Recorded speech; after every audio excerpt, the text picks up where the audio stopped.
तो therapeutic radiology के uses के बारे में अगर मैं बात करूँ ना, तो थेरेपेटिक रेडियोलॉजी में हम आगे फर्दर जितनी भी बातें हमारे सामने आएँगी तो सारी रिपीटेड बातें होंगी।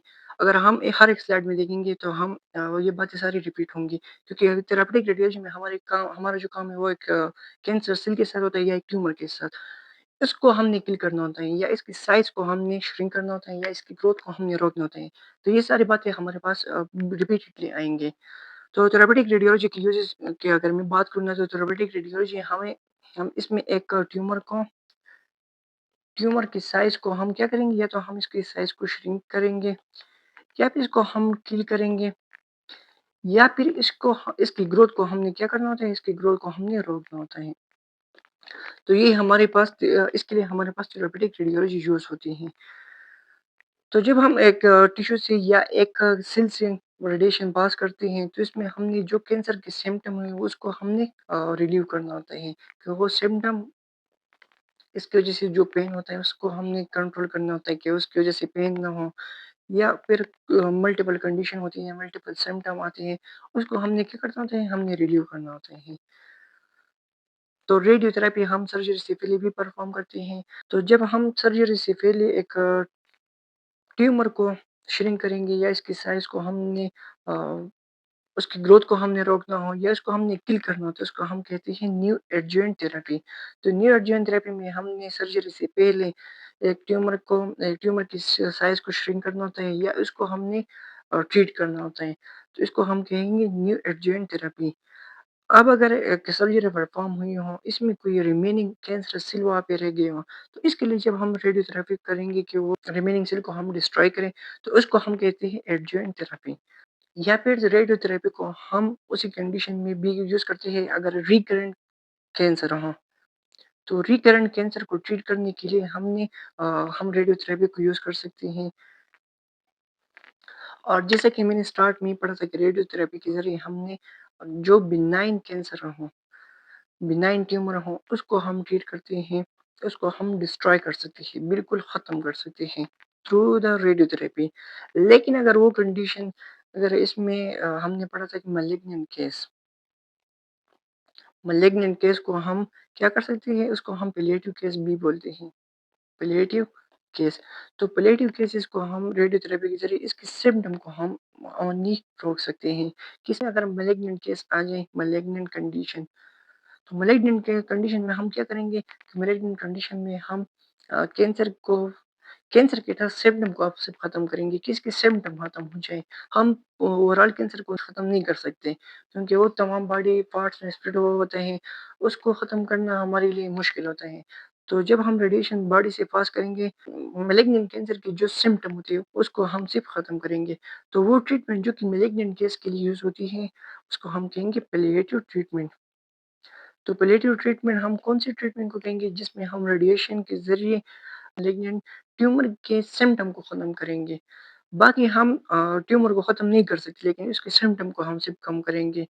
तो उस ट्रीटमेंट को हम पैलिएटिव ट्रीटमेंट कहते हैं। अब हम थेरेपेटिक रेडियोलॉजी में जो रेडिएशन देते हैं, तो हम किस तरह रेडिएशन देंगे? तो हमने जैसे स्टार्ट में पढ़ा था कि सेल की एक नॉर्मल डिवीज़न होती है। दूसरी अगर एक सेल में कुछ कंडीशन की वज़ह से इसमें एब्नॉर्मल ग्रोथ हो और वो ग्रोथ अनकंट्रोलेबल हो जाए, तो इसको हम ट्यूमर कहते हैं। तो ट्यूमर 2 टाइप के होता है। एक जो कि हमारे पास ट्यूमर बन गया और वो सेम एरिया में ही रहे और वो सराउंडिंग टिश्यू को अफ़ेक्ट करे, तो उसको हम कहेंगे कि हमारे पास बिनाइन कंडीशन है। लेकिन अगर ये ट्यूमर ब्लड स्ट्रीम में या लिम्फेटिक सिस्टम में चला जाए और इसके ज़रिए तमाम बॉडी पार्ट्स में स्प्रेड हो, तो इसको हम कहेंगे कि ये हमारे पास मैलिग्नेंट कंडीशन है। तो रेडिएशन क्या करती है? रेडिएशन जो है वो बॉडी के अंदर बॉडी में जो जितने सेल है, सेल के अंदर क्या होता है? डीएनए होते हैं। तो डीएनए में स्मॉल ब्रिक्स बनाते हैं। तो जब जब डीएनए में स्मॉल ब्रिक्स बन जाए तो इसकी वजह से सेल की फर्दर डिवीज़न नहीं होती तो उसकी ग्रोथ रुक जाती है।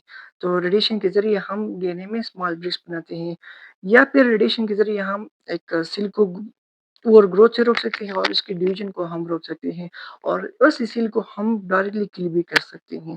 तो रेडिएशन हमारे पास क्या करते हैं कि डीएनए में ब्रेक्स बनाते हैं, तो उसी ब्रेक्स की वजह से सेल की ग्रोथ रुक जाती है और इसकी जो डिवीजन होती है वो रुक जाती है। तो वो सेल उसको अगर हम दोबारा रेडिएशन दें तो उसकी वजह से वो सेल डाइड भी हो सकता है।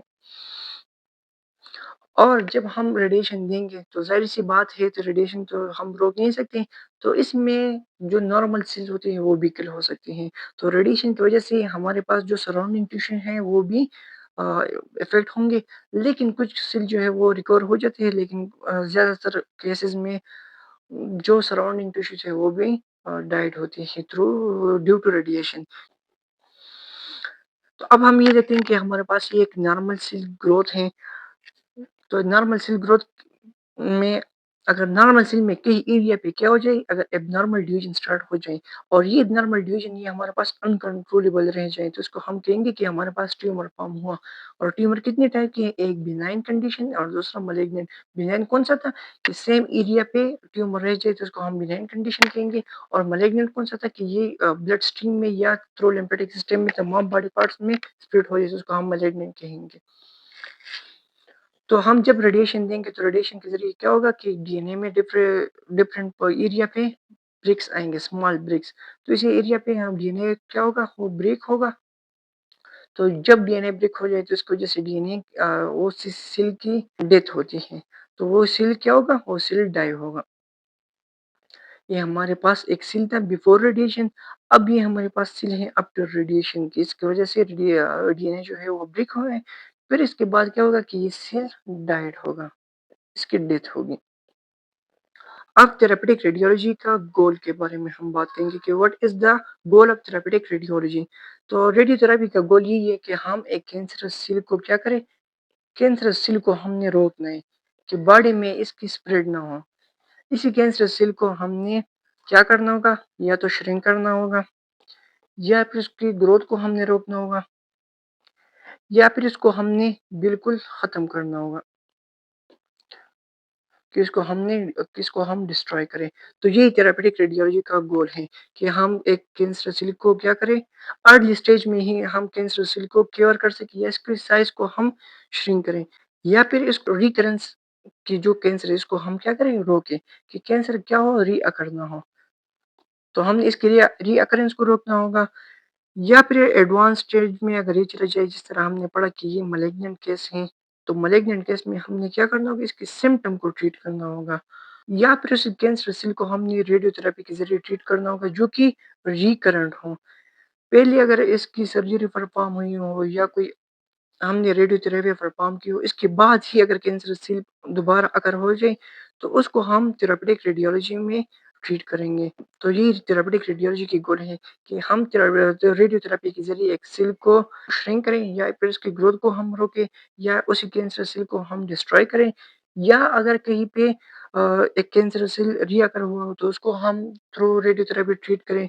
या अगर एक कैंसर सेल एडवांस ट्रीटमेंट चला गया है तो उसके सिम्पटम को रोकने के लिए हम रेडियोथेरेपी यूज़ करते हैं।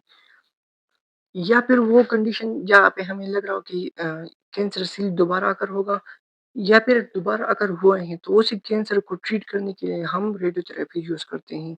तो यही हमारे पास थेरेपेटिक रेडियोलॉजी की गोल्स हैं। तो इंशाल्लाह जो नेक्स्ट लेक्चर हमारा होगा वो इक्विपमेंट ऑफ थेरेपेटिक रेडियोलॉजी पे होगा कि हम थेरेपेटिक रेडियोलॉजी में कौन-कौन से इक्विपमेंट यूज़ करते हैं।